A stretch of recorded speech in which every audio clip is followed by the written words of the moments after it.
Hello everybody, welcome back to another episode, Swifty MD, not your doctor. Today, we are talking about cholesterol, the truth about what your doctors don't know, and how it could be killing you. Scary? Yes. And no, this is not a clickbait title.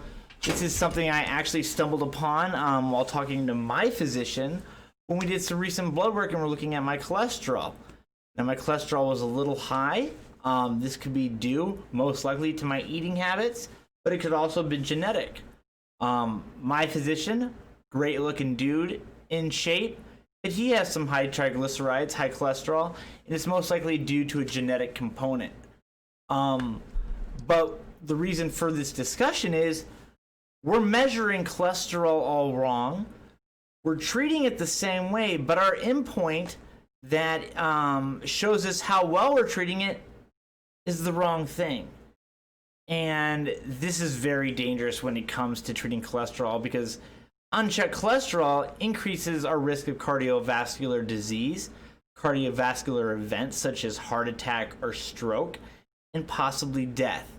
So that is what I want to bring up today, because it is not very known in the medical community about a simple test that is not being ordered.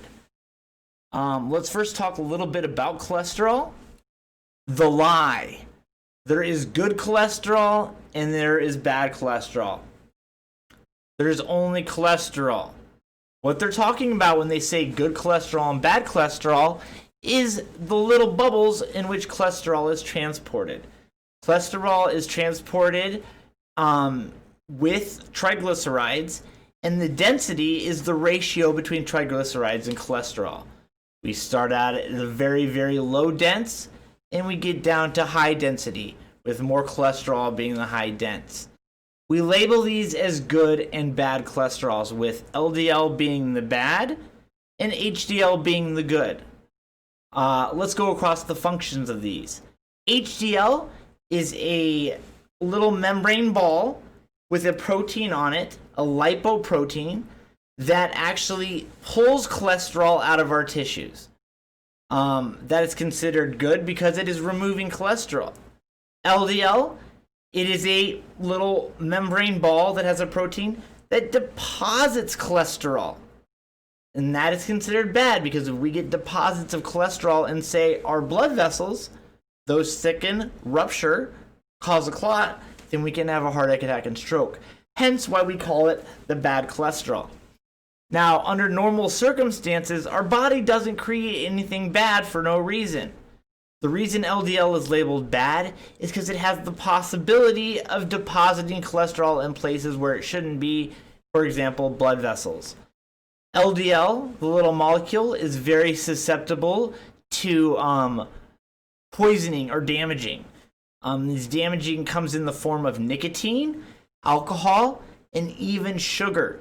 Sugar is probably the worst molecule in our body, even though it gives us the most amount of energy. But it binds to certain stuff and then twists it all around. It does this to the LDL molecule, but it does it to our blood vessels as well. So that is why LDL has actually gotten a bad rep. Cholesterol, on the other hand, is very good. Cholesterol creates a lot of our hormones, our sex hormones. Another hormone is aldosterone, which regulates kidney function. It is signaling molecules on the outside of our cells, giving our cells integrity. And it is in the formation of bile, so it helps us remove waste. So cholesterol is a very, very important molecule, and without it, we couldn't live. But we have labeled it good and bad, and we've judged our tests accordingly. So when we go in for drug tests, what we do is get a panel something like this. It's a lipid panel. We get total cholesterol, we get triglycerides, and then we get the differentiation of that cholesterol into HDL-C and LDL-C. This is basically totals. And this is what we judge our treatment off of. We want a high HDL, and we want a low LDL. And once we get to that endpoint, then we say it's managed. We want an LDL of less than 100. We want triglycerides less than 100. and we want our HDLs around, I think 38, something to look up. I don't know off the top of my head. And that's how we say our triglycerides, our cholesterol is managed. And this is wrong. I did not realize this until my physician was doing a physical on me, checking my triglycerides and cholesterol, and noticed that I had a high one. And it wasn't just the total, but the particle number. And this is where we come into the problem. We are not measuring the particle number of HDL and LDL. And what I mean by that is we're measuring total. Let's think about this as a highway. We're measuring the amount of not drivers, but people traveling on a highway. But we are not measuring how many vehicles they are traveling in. We are saying that the more people on the highway, the more chance there is of an accident. But we're not saying how they're driving on this highway. Are they in one giant bus? Are they each individually driving their own car? Because this matters. Is if everybody is driving their own car, there is a high likelihood of being an accident because each one has a chance of hitting another one and hitting the side of the road or the blood vessel in this case. Each one has a chance of being damaged. But if they're all driving in a bus together, the chance of that bus having an accident is very, very low. So that is where our problem is. We are not ordering HDL particle count. We are just going by total cholesterol and saying that number is good or bad. We stop our medications, stop our treatments based off that number. Yet there was a study that came out that shows that this is the wrong thing to do. And that study shows us this. We're going to concentrate on the red line and the bluish purple line based off your color blindness or what you consider blue or purple. The red line is the most important right now. It says that the LDLP, or the LDL particle number, is not low, which can be high. So the LDL particle number is high, meaning there's a lot of cars on the freeway. But the LDL total, how many people there are, is low or normal. So according to just the LDLP, which what we measure, they're fine. We shouldn't treat. They have reached the goal, they're good. But according to this graph on the y-axis, they have a highest incidence of cardiovascular events happening. How is that possible? Their total LDL cholesterol, their LDL-C is normal. Let's look at the blue or the purple blue line. Their LDL particle count is low. There's less vehicles on this highway. But their total cholesterol, their LDL-C, is not low, which means high. Means to old standards, they're not controlled. We need to treat them with medication. But if you look at the y-axis, they have the lowest incidence of cardiovascular events. Although they have the highest total LDL cholesterol, they are the least at risk because their particle number is low. And this is something that we as physicians are not testing. We are not using this as an endpoint. And when you ask your doctor, hey, could I have a particle number test? They don't know what it is because their lab either doesn't offer it or they've just never heard of it, so they say no. They've done it for 30 some odd years and been fine, so why change it? It's the way it's always been done. But it's wrong and it's dangerous. My dad has great cholesterol, but I can look at him and say, hey, there's probably some stuff you should change. Sorry, Dad, but I have to use you as an example because I love you. So what do we do? How do we change this? Well, we got to look at first the reason the particle size matters.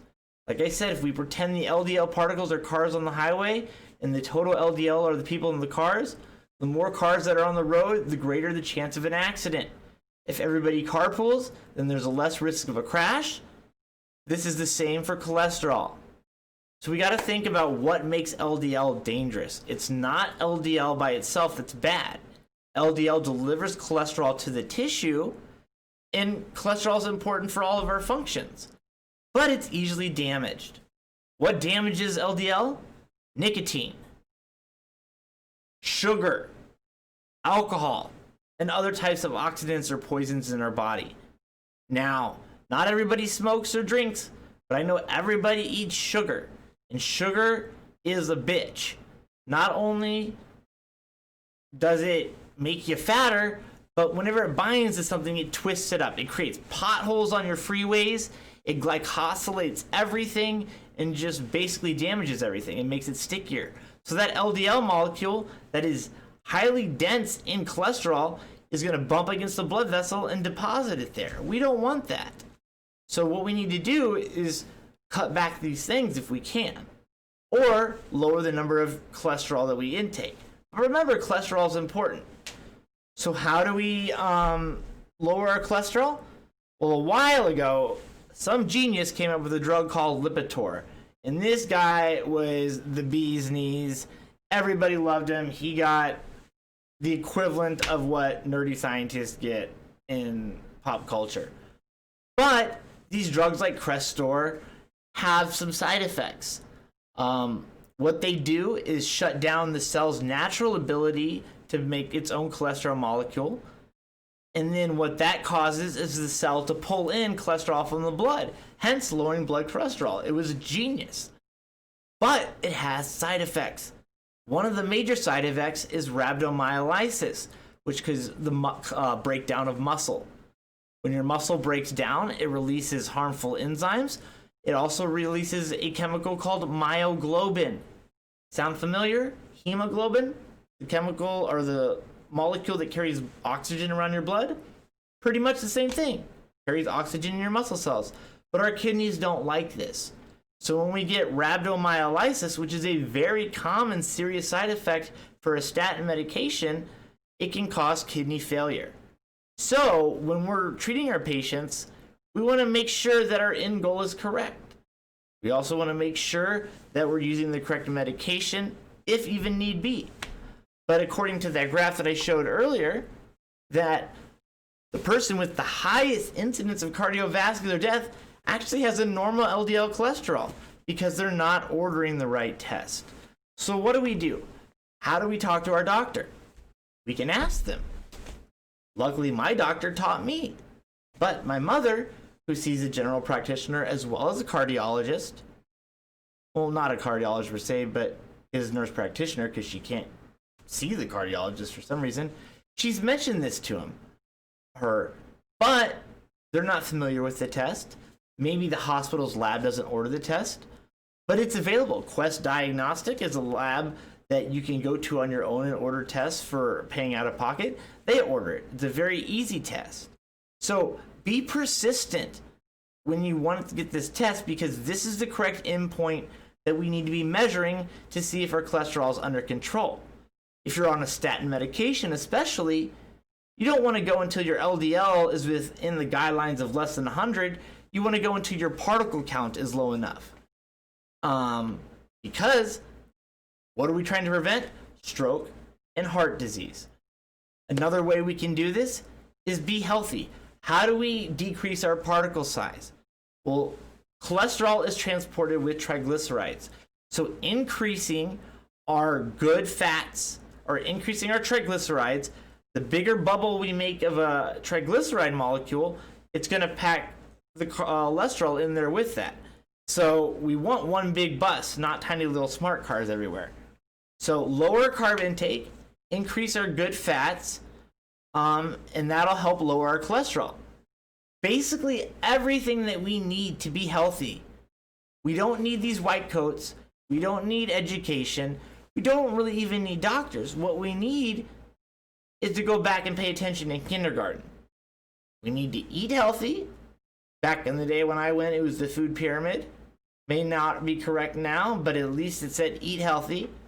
We need our recess, and we need to make good friends. All three of those will make us healthy and not need to worry about seeing a doctor every day. Now, there are the rare genetic, conditions that we have. There are the rare things that we've done to ourselves through unhealthy living that are permanent, that do need medications. But for the most part, those three things will get us through life. Being social, especially right now during this corona pandemic, it is very, very hard to keep a good mental state. We don't get to see our friends. We don't get to go to our churches. We don't get to go to our groups. We don't get to go see our friends like we want. And it's very, very debilitating on our, well-being. So we need to concentrate on that. We need to concentrate on our physical health, our exercise, our recess. If our mental health declines, we want to stay in bed all day, we're not going to get out. Easier said than done, but hopefully this is just a little more reminder of what to do. We need to love ourselves. If we don't care if we live or die, if we don't care if we're an extra couple pounds overweight and a little unhealthy, then why are we going to want to be healthy? Nothing wrong with the way current medication is today, but we don't need it to survive. We need it to survive a little unhealthier, right? Blood pressure. The bigger we are, the more blood vessels our body makes. The longer the pipe, the higher the resistance. It's physics. So if we lower that, we lower our blood pressure. That's all we really got to do. Being insistent about this with our doctors is very important. There is a right and a wrong way to do it. I know one of the most annoying things is, well, I Googled and it is, we spend a lot of time in medical school and researching 8 hours a day for 4 years to learn the stuff that we do. And, it's our ego that gets to us thinking, well, our patient doesn't know better. But sometimes they do. And you guys know your own body better than your doctor does. And now you know a little more science than your doctor does. But you need to work as a team, right? This is not a doctor tells you what to do and you listen. You need to question everything, but you need to question it for the right reasons. You don't question it because the media lied to you. You don't question it because the politician told you about science, because they don't know. I don't know anything about economics, so I'm not going to tell you that. But I guarantee they don't know anything about science. So don't get scared over stuff like that, but talk to your physician like you're their friend, because they are. The best doctor is only the best doctor when he's a good or she is a good human being. So that is what we need to do. Have more discussions with our doctors on why we're on a certain treatment. What is the end goal of our treatment? Why are we ordering this test, doctor? If I order this test and it's positive, what are we going to do? If I order the test and it's negative, what are we going to do? If there's no change, don't order the test, right? Simple as that. I feel like I'm digressing and rambling on, but that's just me. And if you know me, then hey, that's it. But my last final piece of advice for today, at least, is do something better today than you did yesterday, no matter how big or small. Just make it a little better, and do that the next day and the next day. And soon we'll evolve to having a little bit better a life. Remember to love yourself. We can't have altruism without selfishness, and love your neighbor. Stick up for somebody. If you see somebody being mean in person or on the internet, people say, oh, it's just the internet. Well, right now during this pandemic, the internet is all we got. Stand up for people. Stand up for people's rights. Be a friend to somebody that doesn't have a friend. And as long as you're doing well, it's going to come back to you. I don't know how it works. It's like magic. But, I love you guys. I hope you guys love me, because I need it just as much as everybody else. If you have any questions, just send me a message. Leave a comment. Send me prayers. Send me good vibes. Do whatever. Just love. Love you guys. Have a great day. Bye.